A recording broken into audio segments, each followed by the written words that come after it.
ছাত্রছাত্রী, বয়স্ক, বৃদ্ধ, পুরুষ, মহিলা সবাইকে আমার সালাম জানাচ্ছি। আসসালামু আলাইকুম। বক্তব্যের শুরুতে আমি গভীর শ্রদ্ধা জানাচ্ছি জুলাই আগস্ট মাসে ফ্যাসিবাদের বিরুদ্ধে ছাত্র শ্রমিক জনতার অভ্যুত্থানে নিহত সকল শহীদের প্রতি।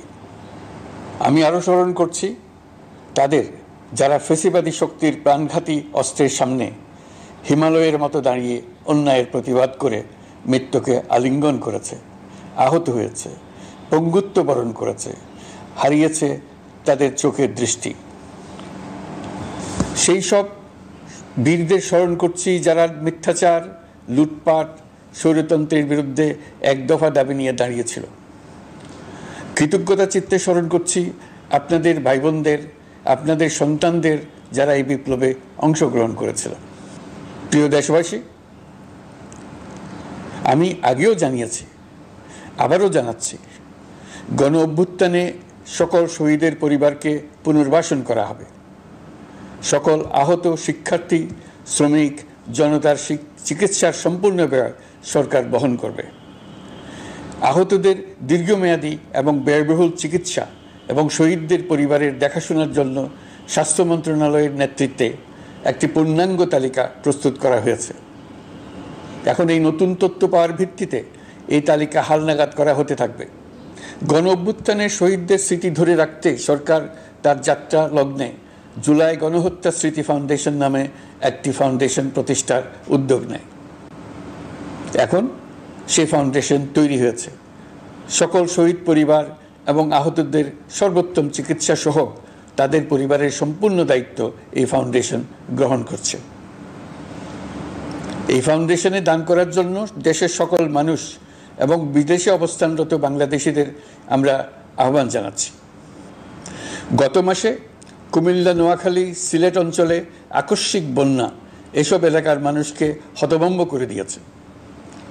এখানে বেশিরভাগ এলাকায় কোনোদিন বন্যা হয়নি। তারা বন্যা মোকাবেলা করে অভ্যস্ত নন। দেশপ্রেমিক সশস্ত্র বাহিনী তাৎক্ষণিকভাবে বন্যা আক্রান্ত সবাইকে রক্ষার জন্য এগিয়ে আসে। সেনা, নৌ এবং বিমান বাহিনী পরস্পরের সঙ্গে সমন্বয় করে একযোগে কাজে নেমে পড়ার ফলে মানুষের দুর্ভোগ কম হয়েছে। এর পরপরই এনজিও এবং সাধারণ মানুষ দেশের সকল অঞ্চল থেকে দলে দলে এগিয়ে এসছে। আমি বিশেষ করে দেশপ্রেমিক সেনাবাহিনীকে আবারও ধন্যবাদ জানাচ্ছি। দেশের সকল দুর্যোগকালে তারা সবসময় আন্তরিকভাবে এগিয়ে এসছে। বিশেষ করে বন্যা ও শান্তি শৃঙ্খলা রক্ষার কাজে তাদের সৈনিক এবং অফিসাররা দিনের পর দিন যেভাবে দায়িত্ব পালন করেছে তার কোনো তুলনা হয় না। জনজীবনে স্বস্তি ও আত্মবিশ্বাস প্রতিষ্ঠায় তাদের ভূমিকা অনন্য।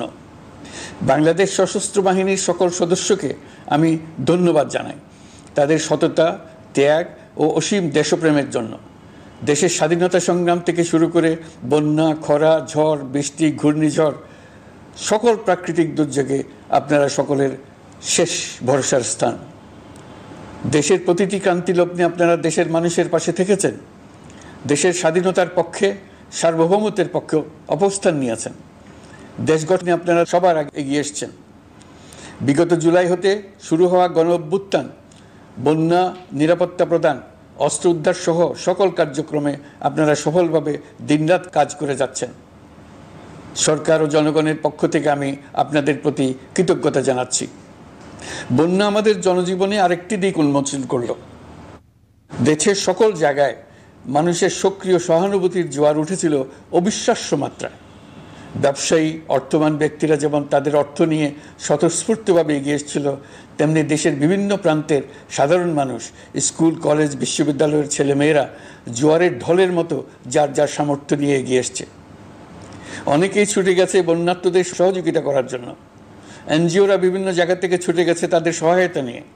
তাদের কাজে অনুপ্রাণিত হয়ে আমি এনজিও নেতাদের সঙ্গে বৈঠক করেছি কিভাবে সরকার তাদের কাজের সঙ্গে সরকারের উদ্যোগকে সমন্বিত করতে পারে, সেটার কাঠামো তৈরি করে দেওয়ার জন্য।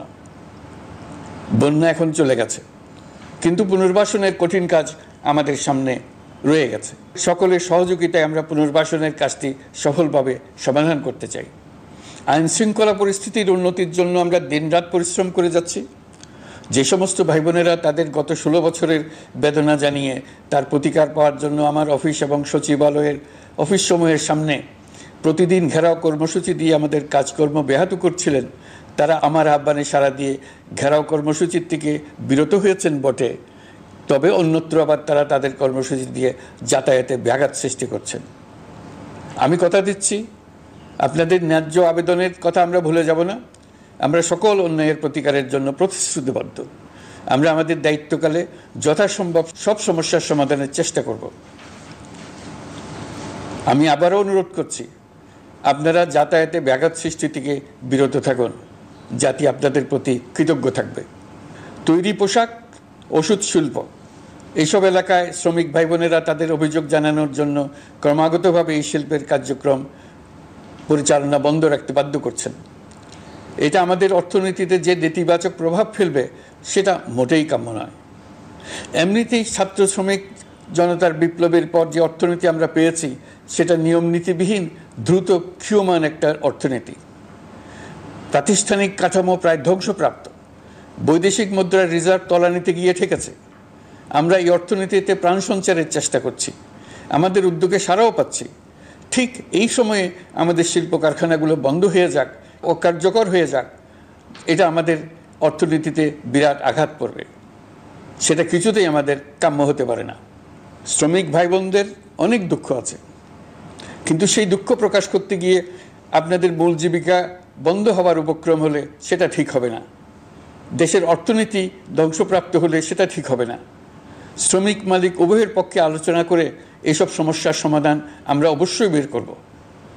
আপনারা কারখানা খোলা রাখুন, অর্থনীতির চাকা সচল রাখুন, দেশের অর্থনীতিকে সোজা হয়ে দাঁড়াতে দিন। আমরা আপনাদের সমস্যার স্থায়ী সমাধান বের করার জন্য সর্বশক্তি প্রয়োগ করব। মালিক পক্ষের কাছে আমাদের আবেদন, আপনারা শ্রমিকদের সঙ্গে বোঝাপড়া করুন, কারখানা সচল রাখুন, অর্থনীতির দুর্বল স্বাস্থ্যকে সবল করে তুলুন। ওষুধ শিল্প এবং তৈরি পোশাক শিল্প দেশের গৌরব। এর মাধ্যমে আমাদের শ্রমিক ভাই বোনেরা তাদের কর্মকুশলতা বিশ্বকে মুগ্ধ করেছে। এর সাফল্য এখন থমকে আছে। আমরা এই দুই শিল্পকে তাদের সম্ভাব্য শীর্ষে নিয়ে যেতে চাই। দুর্বল করার তো প্রশ্নই ওঠে না। এই দুই শিল্পের কোথায় কোথায় বাধা আছে, সমস্যা আছে, সেগুলো চিহ্নিত করে তাকে বাধামুক্ত করতে চাই।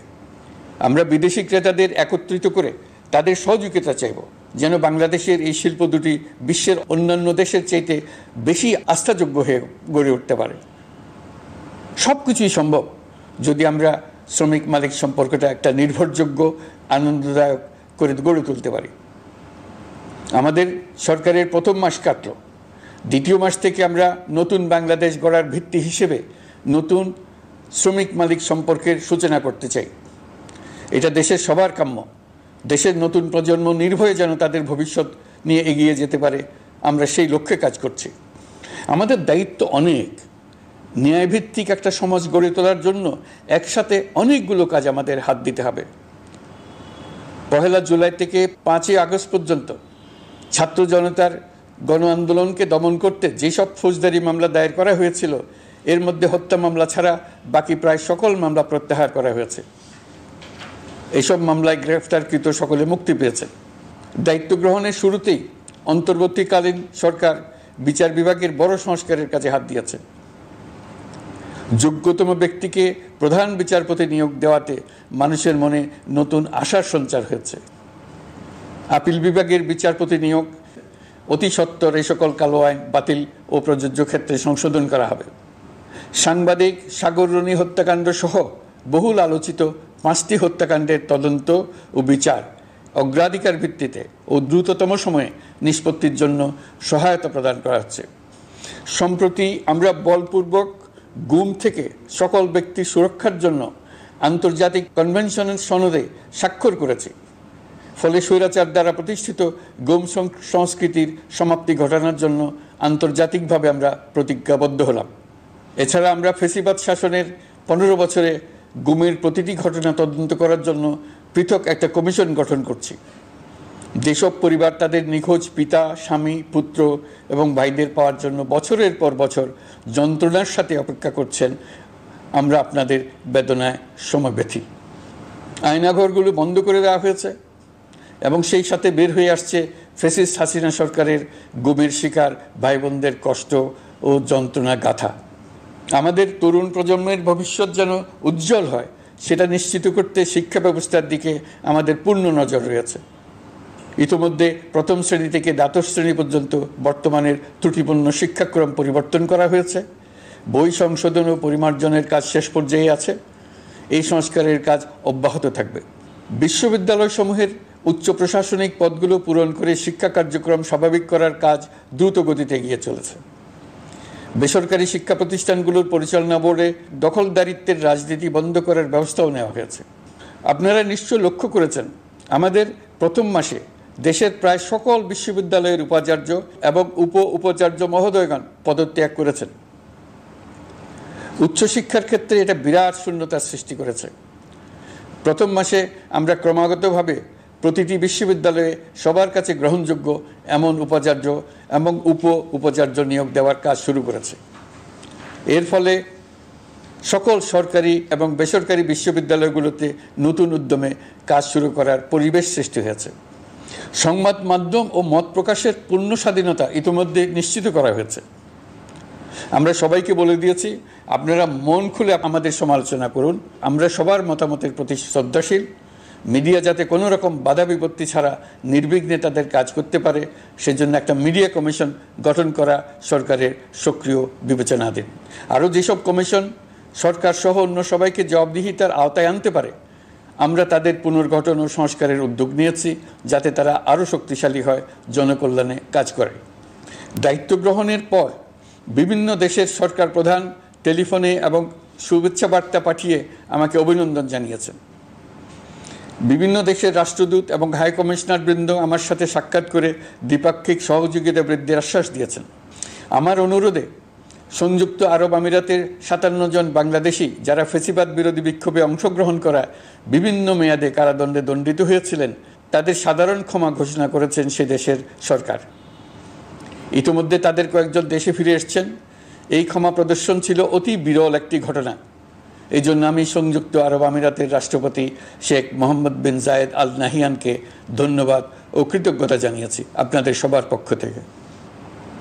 যে সমস্ত সরকার প্রধানের সঙ্গে আমার টেলিফোনে যোগাযোগ হয়েছে তাদের মধ্যে রয়েছেন ভারতের প্রধানমন্ত্রী নরেন্দ্র মোদী, পাকিস্তানের প্রধানমন্ত্রী শাহবাজ শরীফ। আমরা ভারত এবং অন্যান্য প্রতিবেশী রাষ্ট্রসমূহের সঙ্গে সুসম্পর্ক চাই, তবে সেই সম্পর্ক হতে হবে ন্যায্যতা এবং সমতার ভিত্তিতে। ভারতের সাথে আমরা ইতিমধ্যে বন্যা মোকাবেলায় উচ্চ পর্যায়ে দ্বিপাক্ষিক সহযোগিতার আলোচনা শুরু করেছি। দক্ষিণ এশিয়ায় আঞ্চলিক সহযোগিতা বৃদ্ধির লক্ষ্যে আমি সার্ক রাষ্ট্রগোষ্ঠী পুনর্জীবিত করার উদ্যোগ নিয়েছি। আমরা চাই আমাদের দেশ যেন একটি গণতান্ত্রিক দেশ হিসেবে বিশ্বের কাছে সম্মানের সাথে পরিচিত হয়। দেশের পরিকল্পনা যেন দেশের মানুষ কেন্দ্রিক হয়, কোনো নেতা বা দল কেন্দ্রিক না হয়। আমরা স্বৈরাচারী হাসিনা সরকারের অহেতুক কোটি কোটি টাকা ব্যয়ের প্রকল্প বাস্তবায়িত হতে দেখেছি, যেগুলো কখনোই দেশের মানুষের জন্য ছিল না, বরং এর সাথে জড়িত ছিল কুৎসিত আমিত্ব এবং বিশাল আকারের চুরি। চলমান এবং প্রস্তাবিত সকল উন্নয়ন প্রকল্পগুলোর যাচাই বাছাই করার কাজ ইতিমধ্যে আমরা শুরু করেছি। প্রকল্প বাস্তবায়নের পর্যায় বিবেচনা করে বাকি কাজে ব্যয়ের সাশ্রয় এমনকি প্রয়োজন মতে তা বাতিল করার কথা বিবেচনা করা হবে। দেশের মানুষকে আর ফাঁকি দেওয়া চলবে না। কর্মসংস্থান তৈরি করবে এমন প্রকল্পগুলোকে আমরা অগ্রাধিকার দেব। লুটপাট ও পাচার হয়ে যাওয়া অর্থ ফিরিয়ে আনার উদ্যোগ আমরা নিয়েছি। আর্থিক খাতে শৃঙ্খলা ফিরিয়ে আনতে একটা ব্যাংকিং কমিশনও গঠন করার উদ্যোগ নেওয়া হয়েছে। বিভিন্ন ব্যাংকের পরিচালনা পরিষদ পুনর্গঠন করা হয়েছে। ব্যাংকিং খাতে এই এক মাসে বিরাট পরিবর্তন এসেছে, আপনারা নিশ্চয়ই সেটা লক্ষ্য করেছেন। আমরা এই খাতে নিয়ম নীতি প্রতিষ্ঠা করতে পেরেছি। আরও অনেক কাজ বাকি রয়ে গেছে। প্রথম মাসের কাজ হিসেবে শুধু প্রধান কাজগুলো করেছে, তার সঙ্গে রয়েছে আরও অনেক পরবর্তী কাজ। ফ্যাসিবাদী সরকার লুটপাট করার জন্য নতুন করে 60,000 কোটি টাকা ছাপিয়ে বাজারে ছাড়ার কারণে মুদ্রাস্ফীতির শিকার হয়েছে দেশের মানুষ। এই অতুলনীয় মুদ্রাস্ফীতি নিয়ন্ত্রণ অন্তর্বর্তী সরকারের অন্যতম প্রধান লক্ষ্য। মুদ্রাস্ফীতি নিয়ন্ত্রণের লক্ষ্যে পলিসি সুদের হার বৃদ্ধি করে 9% উন্নীত করা হয়েছে। মূল্যস্ফীতি থেকে সাধারণ মানুষকে সুরক্ষা দেওয়ার উদ্দেশ্যে ওএমএস খাদ্য বান্ধব কর্মসূচি সহ সুলভ মূল্যে প্রান্তিক মানুষের কাছে নিত্য প্রয়োজনীয় দ্রব্য সরবরাহ চলমান রাখা হয়েছে। মূল্যস্ফীতি মোকাবেলায় চলতি অর্থ বছরে চাল ও গম আমদানির জন্য 5,800 কোটি টাকা, আভ্যন্তরীণ সংগ্রহের জন্য 8,900 কোটি টাকা এবং খাদ্য ভর্তুকির 3টি প্রোগ্রামের জন্য 7,360 কোটি টাকা বরাদ্দ রাখা হয়েছে। বিভিন্ন স্টেক হোল্ডারের সাথে সভা করে মূল্যস্ফীতি নিয়ন্ত্রণের করণীয়সমূহ চিহ্নিত করা হয়েছে। পরিচালন ও উন্নয়ন ব্যয় যৌক্তিক পরিমাণে হ্রাস করার জন্য কার্যক্রম গ্রহণ করা হয়েছে। কৃষিপণ্য উৎপাদনের জন্য সার আমদানির ক্ষেত্রে প্রয়োজনীয় বৈদেশিক মুদ্রার সরবরাহ নিশ্চিত করার পদক্ষেপ নেওয়া হয়েছে। প্রকৃত চাষিগণ যাতে কৃষি ঋণ পেয়ে থাকেন তা নিশ্চিত করার উদ্যোগ নেওয়ার পাশাপাশি কৃষি ঋণের পরিমাণ বৃদ্ধি করা হয়েছে। মার্কিন ডলারের বিপরীতে টাকার বিনিময় হার স্থিতিশীল রাখার লক্ষ্যে বৈদেশিক মুদ্রার বিনিময় হারকে বাজারভিত্তিক করা হয়েছে। কালো টাকা সাদা করার অনৈতিক অনুমতি বাতিল করা হয়েছে। বৈদেশিক মুদ্রার রিজার্ভ বৃদ্ধি করতে বিভিন্ন উন্নয়ন সহযোগীদের কাছ থেকে বাজেট সাপোর্ট চাওয়া হয়েছে। আন্তর্জাতিক মুদ্রা তহবিল থেকে অতিরিক্ত 3 বিলিয়ন মার্কিন ডলার, বিশ্বব্যাংক থেকে অতিরিক্ত 1 বিলিয়ন ডলার, জাইকা থেকে অতিরিক্ত 1 বিলিয়ন মার্কিন ডলার প্রদানের অনুরোধ করা হয়েছে। রূপপুর পারমাণবিক বিদ্যুৎ কেন্দ্র নির্মাণ প্রকল্পের অগ্রিম অর্থ পরিশোধ এবং বকেয়া পাওনা নিয়ে রাশিয়ান ফেডারেশনের সাথে অর্থ মন্ত্রণালয়ের আলোচনা চলছে। পাইপলাইনে থাকা 48 বিলিয়ন মার্কিন ডলার বৈদেশিক সহায়তা ব্যবহারের উদ্যোগ নেওয়া হয়েছে। মেগা প্রকল্পের নামে লুটপাট বন্ধের পাশাপাশি স্বাস্থ্য ও শিক্ষা খাতে বরাদ্দ বৃদ্ধির পরিকল্পনা গ্রহণ করা হয়েছে। বৈদেশিক মুদ্রার রিজার্ভের উপর চাপ কমানোর লক্ষ্যে রাশিয়া এবং চীন থেকে প্রাপ্ত ঋণের সুদের হার কমানো এবং ঋণের মেয়াদ বৃদ্ধির জন্য অনুরোধ জানানো হয়েছে। সকল উন্নয়ন সহযোগীদের সাথে সম্পর্ক আরও নিবিড় করার উদ্যোগ নেওয়া হয়েছে। সকল অর্থনৈতিক সূচক এবং পরিসংখ্যানের প্রকৃত মান বা সংখ্যা প্রকাশের জন্য নির্দেশনা প্রদান করা হয়েছে। জিডিপি, মূল্যস্ফীতি ইত্যাদি সঠিক উপাত্ত সংগ্রহ, প্রাক্কলন ও প্রকাশের জন্য নির্দেশনা দেওয়া হয়েছে। জাতীয় রাজস্ব বোর্ড এবং অর্থ বিভাগের রাজস্ব আয় সম্পর্কিত উপাত্তের মধ্যে পার্থক্য নিরসনে উদ্যোগ নেওয়া হয়েছে। প্রকৃত রপ্তানি আয় নিরূপণ এবং প্রকাশের নির্দেশনা দেওয়া হয়েছে। জাতীয় রাজস্ব বোর্ডের অটোমাইজেশনের লক্ষ্যে পরিকল্পনা গ্রহণ করা হয়েছে। পুঁজিবাজারকে স্বাভাবিক ধারায় ফিরিয়ে আনতে সিকিউরিটি এক্সচেঞ্জ কমিশন পুনর্গঠন করা হয়েছে। নিত্য প্রয়োজনীয় পণ্য সামগ্রীর সরবরাহ স্বাভাবিক রাখার নিমিত্তে ব্যবসায়ী, শিল্প মালিক ও ব্যবসায়ী সংগঠনের সাথে সভা করা হচ্ছে এবং তাদের মতামতের ভিত্তিতে বিভিন্ন ব্যবস্থা গ্রহণ করা হচ্ছে। বিদ্যমান মজুদ ও ঘাটতি মূল্যায়ন করে ভবিষ্যৎ চাহিদা পর্যালোচনা করে স্থানীয় উৎপাদন বৃদ্ধির পাশাপাশি আমদানি পর্যায়ে বিভিন্ন জটিলতা দূরীকরণ, বন্দর ও বড় মোকামসহ পরিবহন ব্যবস্থার বিভিন্ন সমস্যা সমাধানে সংশ্লিষ্ট সকল মন্ত্রণালয়, দপ্তর, বিভাগকে প্রয়োজনীয় নির্দেশ দেওয়া হয়েছে। এই জন্য তেল, চিনি, ডিম ও মাংস উৎপাদনকারী বৃহৎ প্রতিষ্ঠানসমূহের সাথে সভা ও মতবিনিময় করা হচ্ছে। নিত্য প্রয়োজনীয় কিছু দ্রব্যাদি যেমন পেঁয়াজ, আলু এসবের দাম আরও কমানোর জন্য বিদ্যমান শুল্ক হার হ্রাসের বিষয়ে এনবিআরকে প্রয়োজনীয় নির্দেশনা দেওয়া হয়েছে। ইতোমধ্যে এনবিআর পেঁয়াজ, আলু ও কতিপয় কীটনাশকের ক্ষেত্রে আমদানি শুল্ক হ্রাস এবং ক্ষেত্র বিশেষে রেগুলেটরি শুল্ক প্রত্যাহার করে এসআরও জারি করেছে। নিম্ন আয়ের 1 কোটি পরিবারকে টিসিবির মাধ্যমে হ্রাসকৃত মূল্যে কিছু পণ্য যেমন পরিবার প্রতি চাল মাসে 5 কেজি, সয়াবিন তেল মাসে 2 কেজি, মসুর ডাল মাসে 2 কেজি দেওয়া হচ্ছে। এটি সামনের দিনগুলোতে অব্যাহত রাখা হবে। সরকার দায়িত্ব গ্রহণের পর জনপ্রত্যাশা অনুযায়ী বিদ্যুৎ, জ্বালানি ও খনিজ সম্পদ মন্ত্রণালয় হতে বিদ্যুৎ ও জ্বালানির দ্রুত সরবরাহ বৃদ্ধি আইনের অধীনে চলমান সকল প্রকার নেগোসিয়েশন, প্রকল্প বাছাই এবং ক্রয় প্রক্রিয়াকরণ কার্যক্রম আপাতত স্থগিত করা হয়েছে। গত 1.5 দশকে এই আইন ব্যবহার করে লক্ষ কোটি টাকা লুটপাট হয়েছে। বিদ্যুৎ, জ্বালানি ও খনিজ সম্পদ মন্ত্রণালয়ের আওতাধীন কোম্পানিসমূহে অধিকতর স্বচ্ছতা ও জবাবদিহিতা আনার লক্ষ্যে কোম্পানিসমূহের পরিচালনা পর্ষদ পুনর্গঠন করা হয়েছে। প্রকৌশল, ভূতত্ত্ব এবং খনিজ হিসাব বিষয়ে অধ্যয়ন করেছে এমন ছাত্র প্রতিনিধি অন্তর্ভুক্ত করার জন্য উদ্যোগ গ্রহণ করা হয়েছে। এই খাতে অধিকতর সক্ষমতা, গতিশীলতা এবং জবাবদিহিতা নিশ্চিত করার লক্ষ্যে বিশেষজ্ঞগণের সমন্বয়ে একটি কমিটি গঠন করা হয়েছে।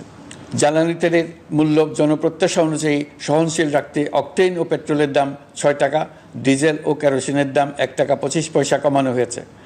37 দিন বন্ধ থাকার পর গত 25 আগস্ট হতে মিরপুর 10 ও কাজীপাড়া স্টেশন ছাড়া বাকি সব স্টেশনে মেট্রো রেল পুনরায় চালু করা হয়েছে।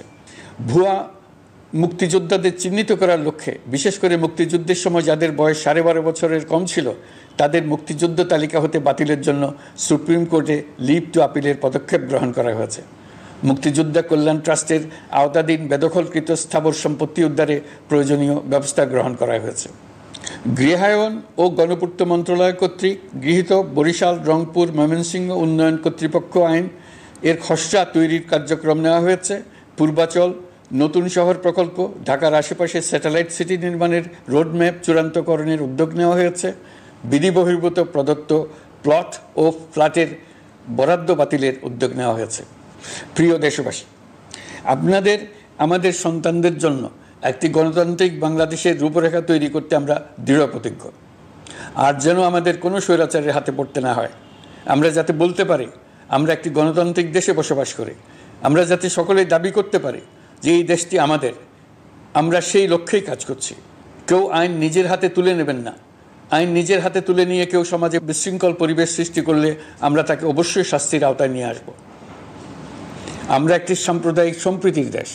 ধর্মীয় সম্প্রীতি বিনষ্ট হয় এমন কোনো কাজ কেউ কোনোভাবেই করবেন না। অতীতে শুধুমাত্র আওয়ামী মতাদর্শী না হওয়ার কারণে 18তম থেকে 42তম BCS পর্যন্ত BPSC কর্তৃক সুপারিশকৃত অনেক প্রার্থী নিয়োগ বঞ্চিত হয়েছেন।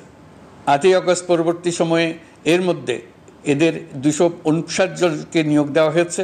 মাঠ প্রশাসনকে জনবান্ধব এবং দুর্নীতিমুক্ত জবাবদিহিমূলকভাবে গড়ে তোলার জন্য সব ধরনের উদ্যোগ নেওয়া হয়েছে। সরকারি কর্মচারীদের বাধ্যতামূলকভাবে সম্পদ বিবরণী দাখিলের নির্দেশ দেওয়া হয়েছে এবং এটা প্রতি বছর তাদেরকে করতে হবে। ধ্বংস হয়ে পড়া একটা জনপ্রশাসনকে নিয়ে যাত্রা শুরু করেছি। মন্ত্রণালয়গুলোর উচ্চতম পদে যারা নিয়োজিত ছিলেন তারা অনেকে দায়িত্ব ছেড়ে চলে গেছেন, কিংবা পদে থাকলেও সহকর্মীদের চাপের মুখে কাজ করতে পারছিলেন না, বাধ্য হয়ে পদত্যাগ করেছেন। আর যারা 16 বছরের স্বৈরাচারী শাসনের আমলে পদত্যাগে বাধ্য হয়েছিলেন কিংবা দায়িত্ববিহীন অবস্থায় একই পদে থেকে বাধ্য হয়েছেন, তাদের সবার কথা বিবেচনা নিয়ে জনপ্রশাসনকে নতুন করে দাঁড় করানোই ছিল আমাদের প্রথম মাসে কঠিনতম সময়। আবার সকল সমস্যার সমাধান করে একটি নতুন জনপ্রশাসন কাঠামো দাঁড় করাতে পেরেছি, এটাই আমাদের প্রথম মাসের সবচাইতে বড় অর্জন। আমার বিশ্বাস এই জনপ্রশাসন জনগণের ইচ্ছা পূরণে সর্বোচ্চ অবদান রাখতে পারবে। অতি স্বল্প জনবল নিয়ে দাপ্তরিক কার্যক্রম শুরু করা হলেও প্রথম দিকে বিভিন্ন মন্ত্রণালয় ও বিভাগ থেকে পাঠানো বিবিধ প্রস্তাব দ্রুত গতিতে এবং আইনগত সমস্ত বাধ্যবাধকতা মেনে সিদ্ধান্ত নেওয়া হয়েছে। গত 1 মাসে বিভিন্ন মন্ত্রণালয় ও বিভাগ 198টি অতি গুরুত্বপূর্ণ বিষয়ে সিদ্ধান্ত নিয়েছে। জনপ্রশাসনের 135 জন অতিরিক্ত সচিব, 227 জন যুগ্ম সচিব এবং 120 জন উপসচিবকে পদোন্নতি প্রদান করা হয়েছে। 59টি জেলার জেলা প্রশাসককে প্রত্যাহার করা হয়েছে এবং নতুন 59 জন জেলা প্রশাসককে নিয়োগ দেওয়া হয়েছে। 67 জন কর্মকর্তার চুক্তিভিত্তিক নিয়োগ বাতিল করা হয়েছে। 10 জন যুগ্ম সচিব, 8 জন অতিরিক্ত সচিব, 6 জন সচিবকে ওএসডি করা হয়েছে। বাংলাদেশ পুলিশের 80 জন ডিআইজি, 30 জন পুলিশ সুপার সহ 110 জনকে পদোন্নতি প্রদান করা হয়েছে। 1 জন ডিআইজি, 1 জন এডিশনাল ডিআইজি, 4 জন পুলিশ সুপারকে চাকরিতে পুনর্বহাল করা হয়েছে। আইজিপি সহ 10 জন অতিরিক্ত আইজি, 88 জন ডিআইজি, 21 জন এডিশনাল ডিআইজি, 177 জন পুলিশ সুপার সহ মোট 297 জন কর্মকর্তাকে বদলি করা হয়েছে। ছাত্র শ্রমিক জনতার বিপ্লবের মূল লক্ষ্য ছিল গণভবন। এটা ছিল স্বৈরাচারের কেন্দ্রবিন্দু। এই সরকার বিপ্লবের প্রতি সম্মান দেখিয়ে গণভবনকে বিপ্লবের জাদুঘর হিসেবে ঘোষণা দিয়েছে। ছাত্র জনতার ক্ষোভকে স্থায়ীভাবে তুলে ধরার জন্য গণভবনের আর কোনো সংস্কার করা হবে না। ছাত্র জনতার ক্ষোভের মুখে তা যে অবস্থায় দাঁড়িয়েছিল সেই অবস্থায় তাকে রাখা হবে। যেসব মূল্যবান সামগ্রী জনতা নিয়ে গিয়েছিল সেগুলো অনেক ফেরত দিয়ে গেছেন। যারা নিয়ে গিয়েছেন তারা নিজেরাই ফেরত দিয়ে গেছেন। তাদের আমরা দেশবাসীর পক্ষ থেকে ধন্যবাদ জানাচ্ছি। আরও কিছু জিনিস পাওয়া যায়নি, যারা নিয়ে গেছেন তাদের কাছে আমাদের অনুরোধ থাকবে তারা যেন এইসব সামগ্রী ফেরত দিয়ে যান। আমরা উল্লেখ করব এইসব বিক্ষুব্ধ জনতা নিয়ে গিয়েছিল, কিন্তু বিজয়ের পর তারা আবার জাদুঘরের প্রতি সম্মান দেখিয়ে এগুলো ফেরত দিয়ে গিয়েছেন। আমরা নতুন বাংলাদেশকে একটা পরিবেশ বান্ধব এবং জীববৈচিত্র্যময় দেশ হিসেবে গড়ে তোলার উদ্যোগ নিয়েছি।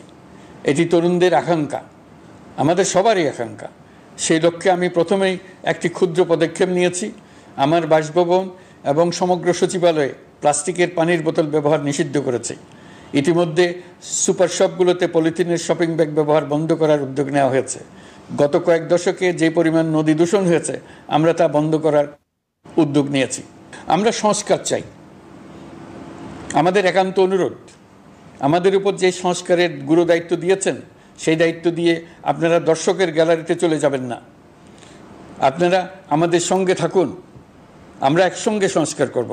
এটা আমাদের সবার দায়িত্ব। আপনারা নিজ নিজ জগতে সংস্কার আনুন। একটা জাতির সংস্কার শুধু সরকারের সংস্কার হলে হয় না। আপনি ব্যবসায়ী হলে আপনার ব্যবসায়ী সংস্কার আনুন। ব্যবসায়ী গোষ্ঠীরা তাদের নিজ নিজ সমিতির মাধ্যমে সংস্কার আনুন। সমিতিতে সংস্কার আনুন। নতুন করে সমিতি গঠনতন্ত্র সংশোধন করুন। আপনি শ্রমিক হলে আপনার ক্ষেত্রে আপনি সংস্কার করুন। আপনি রাজনৈতিক নেতাকর্মী হলে আপনার ক্ষেত্রে সংস্কার করুন। আপনি প্রতিষ্ঠান প্রধান হলে আপনার প্রতিষ্ঠানে সংস্কার আনুন। আমি এটাকে সুযোগ হিসেবে গ্রহণ করার জন্য সবাইকে আহ্বান জানাচ্ছি। এই সংস্কারের মাধ্যমে আমরা জাতি হিসেবে নতুনভাবে যাত্রা শুরু করতে চাই। আমাদের এই যাত্রা আমাদেরকে পৃথিবীর একটা সম্মানিত জাতি হিসেবে প্রতিষ্ঠিত করুক, এটাই আমাদের সবার কাম্য, এটাই আমাদের সবার লক্ষ্য। গত এক মাসে আমি বেশ কিছু রাজনৈতিক দলের সঙ্গে পৃথকভাবে বসছি, তাদের সঙ্গে মতামত বিনিময় করেছি। তারা আমাদের উৎসাহিত করেছেন, ছাত্র শ্রমিক জনতার বিপ্লবের লক্ষ্যের প্রতি সমর্থন জানিয়েছেন, সংস্কারের কাজে পূর্ণ সহযোগিতার দেওয়ার আশ্বাস দিয়েছেন। আমি দেশের বিশিষ্ট সম্পাদক বৃন্দের সঙ্গে মত বিনিময় করেছি, তারাও সংস্কারের কাজে পূর্ণ সহযোগিতা দেওয়ার আশ্বাস দিয়েছেন। তারা বিভিন্ন বিষয়ে মূল্যবান পরামর্শ দিয়েছেন। সবার পরামর্শ নিয়ে এখন আমাদের অগ্রসর হওয়ার পালা। আমি বিশিষ্ট ব্যবসায়ীদের সঙ্গে বৈঠক করেছি, তাদের কাছে আমাদের সরকারের লক্ষ্যগুলো ব্যাখ্যা করেছি, তারাও আমাদের লক্ষ্যের সঙ্গে একমত প্রকাশ করেছেন। আপনারা জানেন, ছাত্র শ্রমিক জনতার ঐতিহাসিক জুলাই গণ অভ্যুত্থানের মুখে এবং হাজারো মানুষের আত্মদানের বিনিময়ে বাংলাদেশে ফ্যাসিস্ট সরকারের পতন হয়েছে। এই গণ অভ্যুত্থানের বার্তা ও আকাঙ্ক্ষা বাস্তবায়নের জন্য একটি অভূতপূর্ব সময় ও সুযোগ আমরা এর মধ্য দিয়ে অর্জন করেছি। এর বাস্তবায়ন তথা বাংলাদেশের ফ্যাসিজম বা স্বৈরতান্ত্রিক শাসন পুনরাবৃত্তির আশঙ্কা রোধ এবং জনমালিকানা ভিত্তিক কল্যাণমুখী জনস্বার্থে নিবেদিত একটি রাষ্ট্র ব্যবস্থা প্রবর্তনের লক্ষ্যে কিছু জাতীয় ভিত্তিক সংস্কার সম্পন্ন করা জরুরি হয়ে পড়েছে। উক্ত সংস্কার ভাবনার অন্যতম কেন্দ্রবিন্দু হচ্ছে সুষ্ঠু নির্বাচন ব্যবস্থা, সুশাসন প্রতিষ্ঠা করা। আমরা যেহেতু জনগণের ভোটাধিকার ও জনগণের মালিকানায় বিশ্বাস করি, সেহেতু নির্বাচন ব্যবস্থার উন্নয়নে আমাদের সংস্কার ভাবনায় গুরুত্ব পেয়েছে অধিক।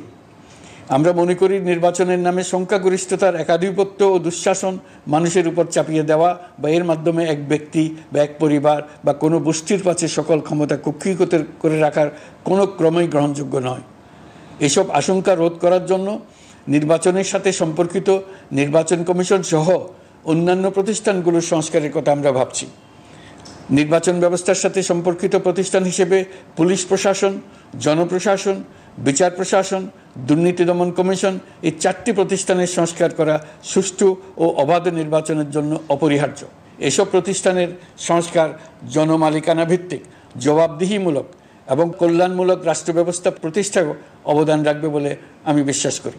এর পাশাপাশি সমাজের সকল স্তরের মানুষের প্রতিনিধিত্ব ও স্বার্থ নিশ্চিত করার জন্য এবং জুলাই গণ অভ্যুত্থানের বার্তাকে প্রতিফলিত করার জন্য সাংবিধানিক সংস্কারের প্রয়োজন আমরা অনুভব করছি।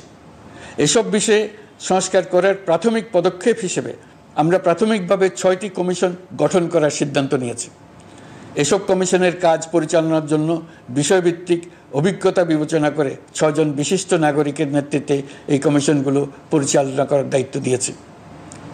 এরপর আরও বিভিন্ন বিষয়ে কমিশন গঠন করার প্রক্রিয়া আমরা অব্যাহত রাখব। নির্বাচন ব্যবস্থা সংস্কার কমিশনের প্রধান হিসেবে দায়িত্ব পালন করবেন ডক্টর বদিউল আলম মজুমদার।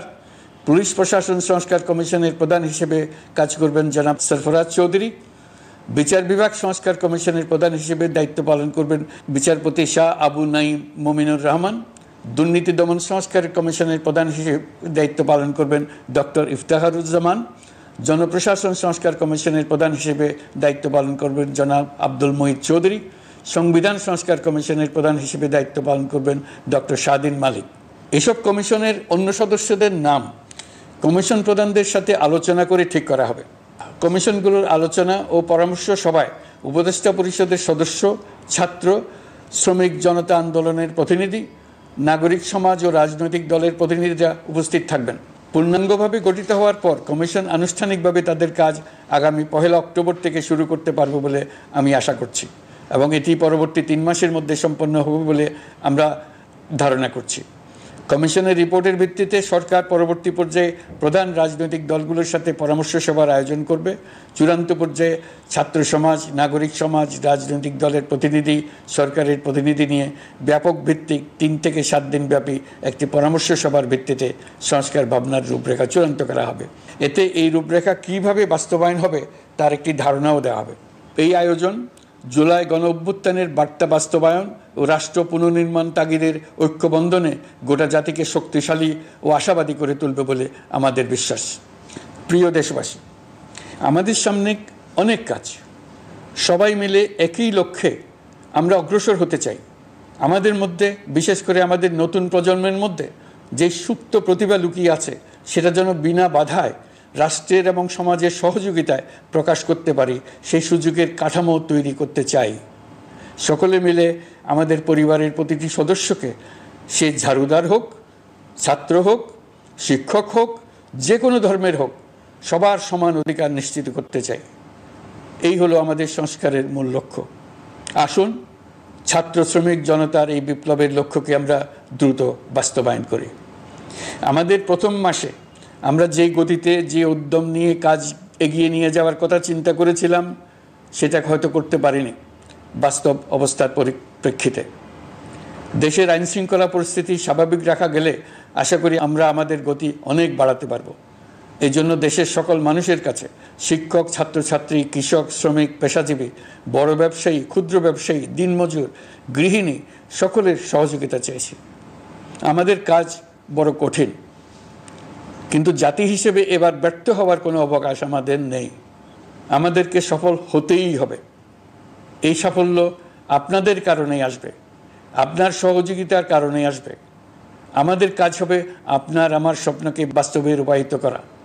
এখন আমরা আমাদের 2য় মাস শুরু করছি। আমাদের 2য় মাসে যেন আপনাদের মনে দৃঢ় আস্থা সৃষ্টি করতে পারি, সেই চেষ্টা করে যাব। ধৈর্য ধরুন, এই কথাটি আমি মোটেই আপনাদের বলবো না। আমরা সবাই অধৈর্য হয়ে পড়েছি। এত সব কাজ কখন যে শেষ হবে এটা চিন্তা করে আমরা অধৈর্য হব, কেন হব না? কিন্তু সঠিকভাবে কাজ করব, কাজে কোনো অধৈর্যের চিহ্ন রাখব না। প্রিয় দেশবাসী, দেশের শিশু, কিশোর কিশোরী, তরুণ তরুণী, ছাত্রছাত্রী, বয়স্ক, বৃদ্ধ, পুরুষ, মহিলা, সবাইকে আবারও আমার সালাম জানাচ্ছি। আসসালামু আলাইকুম। আপনাদের সবাইকে ধন্যবাদ জানাচ্ছি। মহান আল্লাহ আমাদের সকলের সহায়